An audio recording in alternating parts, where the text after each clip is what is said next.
Así se llama al estilo artístico recargado que siguió al Renacimiento.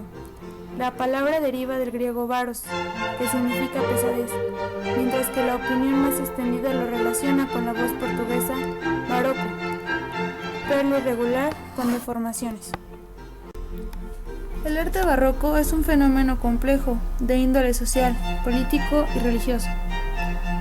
El barroco abandona la serenidad clásica para expresar un mundo en movimiento y agitación de los sentidos.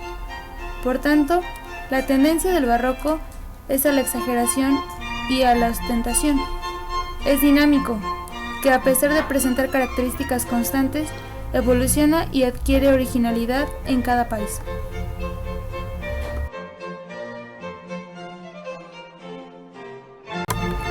Tradicionalmente se denomina barroco al periodo que transcurre desde el siglo XVII al siglo XVIII.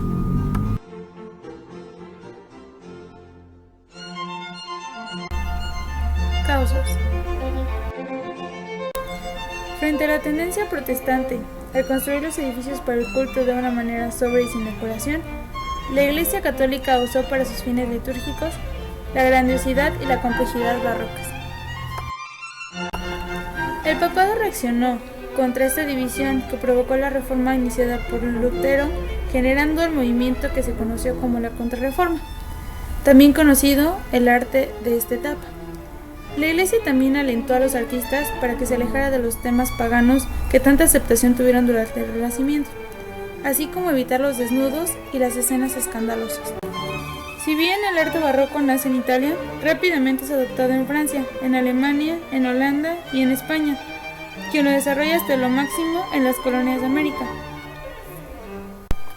Con el desarrollo de la imprenta, las ideas religiosas de Lutero, los razonamientos científicos de Copérnico y Galileo, y los estilos artísticos de Venecia se difunden por toda Europa. La fe vacila hasta el momento en que la Reforma llega a dividir Europa en dos zonas, la norte protestante y el sur católico. Pintura. Se percibe el pesimismo. La sociedad vive en el rigor impuesto en muchas áreas de la vida cotidiana por la Inquisición, por lo que van a predominar los temas religiosos, representados de manera dramática, apoyados por el tenebrismo italiano, implantado por Caravaggio, corriente que al final terminaría por ser abandonada.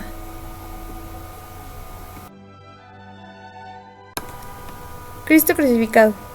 Este Cristo es una de las más populares obras velasqueñas y sin duda una de las de más feliz inspiración. Pintadas en 1632, después del viaje a Italia, emparenta su noble y sereno desnudo con los vistos en Italia, y es uno de los pocos cuadros religiosos pintados en su etapa cortesana. Responde a un encargo expreso del rey para el convento de San Plácido, y se ha relacionado con una bella leyenda.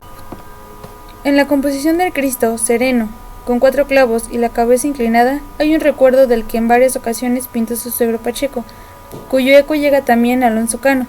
El modelado, blando y suelto, ha perdido la precisión escultórica de los años juveniles, pero su técnica ligera, esfumada y sin apenas pasta de color, crea un cuerpo esponjoso de luz, mas no por ello menos real. En el caso de la arquitectura, las fachadas adquieren la máxima importancia, pues en ellas suelen volcar los mayores empeños decorativos mediante numerosas cornisas y columnas griegas, romanas y salomónicas. Es frecuente que en las ciudades más importantes se lleven a cabo plazas mayores de enorme superficie y suntuosidad. En España tenemos los ejemplos de señeros de la Plaza Mayor de Salamanca y de la de Madrid. La escultura barroca española tiene una serie de características propias: predominio de los temas religiosos, realismo, empleo de la madera policromada como material preferido. El cliente más importante es la iglesia y en segundo lugar la corte. Las obras decoran retablos, sillerías de coro y los famosos pasos de Semana Santa. Se produce la decadencia de la escultura funeraria. Cristo de la Luz. Es una talla de perfección anatómica.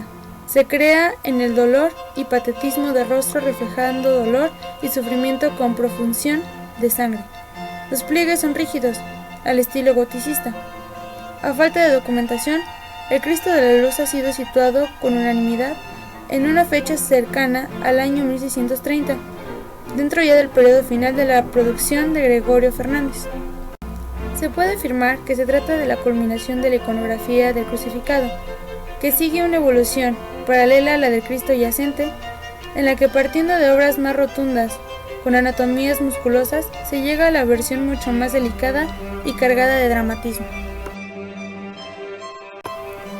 La música del periodo barroco es el género musical relacionado con una época cultural europea, que abarca desde el nacimiento de la ópera en el siglo XVII, aproximadamente en 1600, hasta la mitad del siglo XVIII, aproximadamente hasta la muerte de Johann Sebastian Bach en 1750. Las cuatro estaciones, originalmente en italiano, es el título de un libro de 4 conciertos para violín y orquesta: la primavera, el verano, el otoño y el invierno, del compositor italiano Antonio Vivaldi. Se trata de una obra descriptiva o programática que evoca, a través de elementos del lenguaje musical, distintos aspectos de las estaciones del año. La literatura. El siglo más característico del barroco literario español es el siglo XVII, en el que se alcanzan su cenit prosistas como Baltasar Gracián y Francisco de Quevedo, o la producción poética de los citados Quevedo, Lope de Vega y Góngora.